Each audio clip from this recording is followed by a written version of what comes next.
Wagner was considered one of the most dangerous criminals in the United States during the 1920s through the 1950s. His story hit all of the newspapers during that time in the entire nation. There were 3 ballads that were recorded about Kinnie Wagner and sold nationally between the years of 1926 to 1930. Known as a crack shot, the Find a Grave website states, quote, "It was said that he could toss 5 walnuts into the air, draw his .38 caliber pistols, and shoot all of them in the air. Wagner never aimed his firearms. He just shot instinctively," unquote. Hoover's G-men would capture Wagner in 1943, but after his escape from the Parchman prison in 1948, they refused to help in his recapture. However, he would be recaptured and would serve out his remaining years in the Parchman prison, dying of a heart attack in 1958. Prepare yourself for a wild ride through petty larceny, moonshining, murders, captures, bank and train robberies, trials, and escapes. Wagner would be responsible for the deaths of 5 to 6 men. He would be convicted for the murder of 5 of them. This will be a 2-part series, as there is a lot to cover with his life of crimes. Come along with us as we walk through the life of Kinnie Wagner. All aboard the Kentucky-Tennessee Living Time Machine. Please fasten your seatbelts and keep your arms and legs inside of the vehicle at all times. But to get going, we need your help. We still need to fire up the time machine to transport us. Please help us by clicking on the like, subscribe, and bell notification buttons down below. Not only does this fire up the time machine, but it convinces YouTube that we need a bigger time machine to reach more people who love history as much as you do. Now, back to our story. The early years. Born on February the 18th, 1903, in Scott County, Virginia, to Charles Monroe and Nancy Jane Penley Wagner. His siblings were Lakey Bell Wagner, 1894 to 1971, Oscar Leonard Wagner, 1898 to 1984, Fred Kelsey Wagner, 1905 to 1960, Ollie Wagner Cunningham, 1907 to 1995, and half-sibling Lily Bell Wagner Adams, 1913 to 2014. At the age of 14, some sources say 16, Wagner left home and joined the Richard Brothers Circus. His talent was being a trick shot artist. He was also billed as a bronco buster rider that could tame any horse. Wagner would leave the circus in 1924 in Meridian, Mississippi. He would take on work at a lumber company there. We could not find out which company, but several newspapers do mention that he was employed with one of them. When Prohibition was passed, he made and sold moonshine to make extra money. It is thought that he could have possibly been in the moonshine business with a deputy sheriff. Now, according to the Stories of Appalachia podcast, Kinnie Wagner says that he was hired as a runner for moonshine by the deputy sheriff officer. However, the FBI showed up to investigate moonshining in the area. This is where things turned south for Wagner. First known arrest, escape, and murder. The deputy sheriff became nervous that the FBI would find out about Wagner. He was afraid that Wagner would turn informant and that the business would end with his career in a jail cell. To remedy this potential situation, the deputy came up with a plan. On October 8, 1924, Wagner was arrested in Louisville, Mississippi, for stealing a watch and possibly money. It is said that the deputy sheriff gave Wagner the watch and money to keep for a friend. He was being held in the Greene County Jail at a place called Leakesville, Mississippi, on a charge of petty larceny. Just a month later, on November 11th, Wagner escapes from the jail. Now this seems strange, because petty larceny only holds a 6-month jail term. And with good behavior, a person would not have to spend that entire time in jail. However, Wagner now feared for his life under the custody of the deputy sheriff, and so he made good his escape. According to the Waterbury Democrat in the November 18, 1940 edition, quote, Wagner first earned immortality in a song among the Tennessee hillbillies by shooting 2 peace officers. He had practiced for this feat by running away from his Virginia home and joining a circus, where he became a crack shot. He left a circus at Meridian, Mississippi in 1924, and while working at lumbering found himself in the Lucedale jail for petty larceny. He obtained a saw, cut his cell bars, slugged the jailer who was bringing him breakfast, and escaped. Unquote. According to the Wikipedia source, while awaiting his trial for petty larceny, Wagner overpowered the jailer and stole a horse on his way out. The murder of Murdock McIntosh.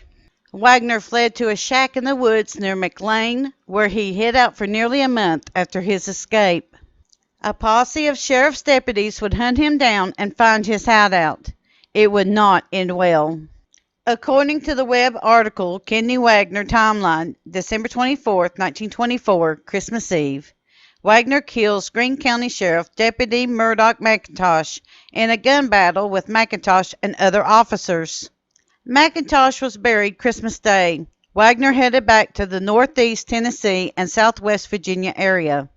Kinnie Wagner would face a jury on these charges beginning on September 14, 1926. We will cover the trial which goes into the shootout in more detail in the second part. In the meantime, he would be a hard person to catch.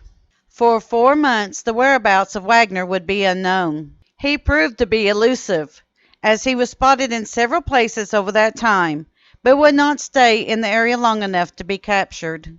In truth, Wagner was making his way back to the Virginia mountains through the state of Tennessee. He would make it as far as Kingsport before his fortune was soon to change, as 2 more police officers would die at his hands.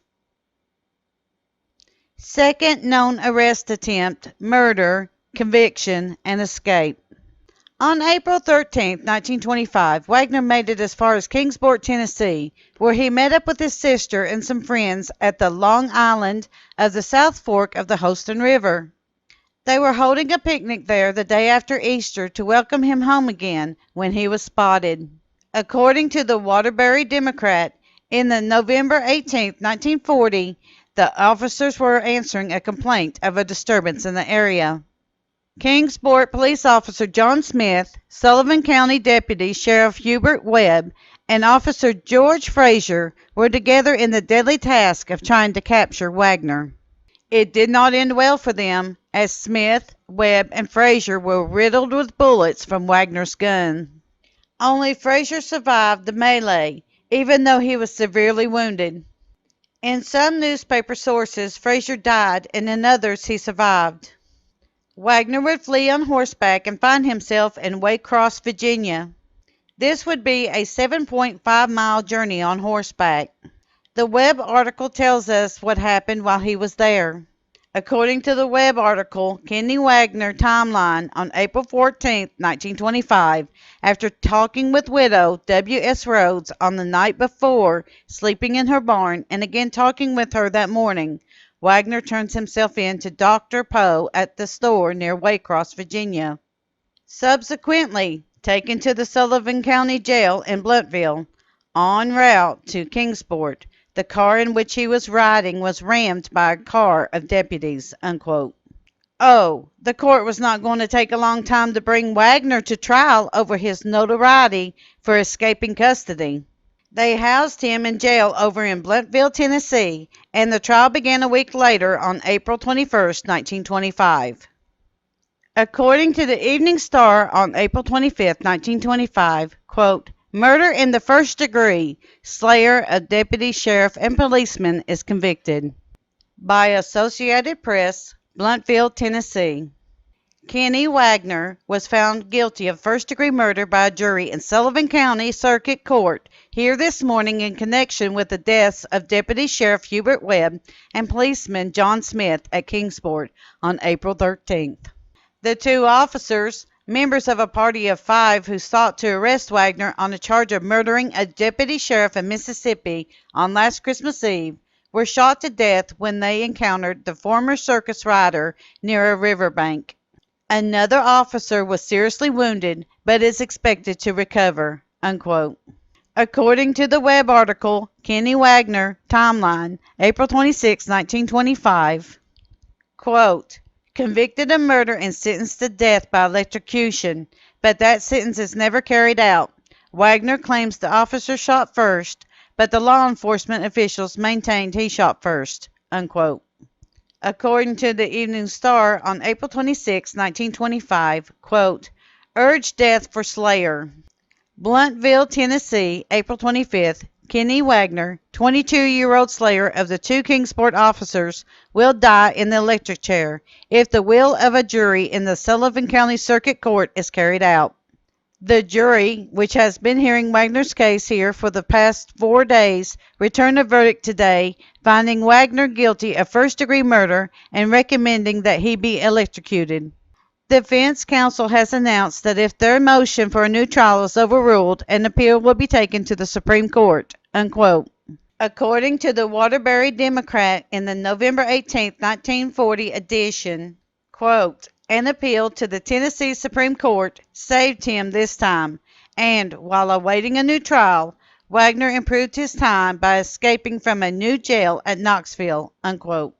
Kinnie Wagner would only stay in the jail for a few months. He had a temporary escape from the county jail, but this did not last long. He didn't like the idea of execution too much, it seems. While there, he plotted a way to escape from the state prison, and on July 11th, made good on that plan.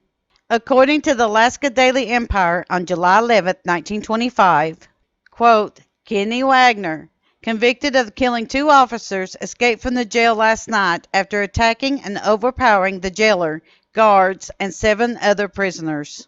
He escaped, and a posse was immediately organized to effect his capture, unquote. According to the Stories of Appalachia podcast, Wagner and 6 other men waited until the return of the work trustees from their daily shift. When the jailers opened the door for them to come back into the jailhouse, Wagner and 6 other prisoners jumped and overpowered the guards. Wagner made good his escape out of the front door. Rewards. According to the Evening Star dated July 14, 1925, there was a reward posted for the capture of Wagner. It states, quote, Wagner, still at large, $1,000 reward offered for slayer, dead or alive. Bristol, Virginia, July 14th. Kinnie Wagner, youthful convicted slayer of 2 Kingsport, Tennessee officers who led 6 fellow prisoners in a daring escape from Blountville, Tennessee jail last Friday night, is now reported to be somewhere in West Virginia, and Sheriff J.J. Thomas has wired the officials of Bluefield and other towns to keep a sharp lookout. 2 of the convicts were captured soon after their dash to liberty, but others were still at large and thought to be heavily armed. A reward of $1,000 for the apprehension of Wagner, dead or alive, was announced by Sheriff Thomas, unquote. According to the America's Time Recorder, published on September 22, 1925, quote, here is Kinnie Wagner, 20, confessed slayer of 3 officers, for whose arrest rewards totaling $2,750 have been offered. He is believed to be hiding in the hills of Bristol, Virginia. The youth twice broke jail, once after having been sentenced to death, unquote. Bank and train robbery. Wagner knew that his chances of staying free was not going to happen in the United States, so he fled to Mexico. While he was there, he continued with the life of crime and staged several bank and train robberies for which he became notorious. He would return to the United States, to the state of Oklahoma, where he would meet Amelia, quote, Emily, unquote, Hoke or Hoach. A source says that she became the love of his life, but even she could not tame his wild heart, as he would end up in the brawl near Texarkana that would kill 2 more men. In our next part, we will cover the deaths of Sam and William Carper, and the surrender to Lily Barker, and the trial of Wagner for the murder of McIntosh. We will also continue with his escapes from prison and his life as a trustee. Special hat tip. We would like to tip our hat to the YouTube channel Stories of Appalachia. Thank you, fellows, for the breakdown about Kinnie Wagner. It really helped in places where we got stuck upon his life story. We try to recognize the work that you did in places that we had trouble with. Thank you. We at Kentucky, Tennessee Living would like to thank you for watching our video series on the Appalachian Outlaws. Don't forget to hit that like button, as the more likes we receive, the more likely YouTube is to suggest our videos to other viewers. Also, to receive notice when we upload a new video, be sure to subscribe and click the bell notification. We thank you for continuing to support Kentucky, Tennessee Living as we are discovering the mysteries of Appalachian history.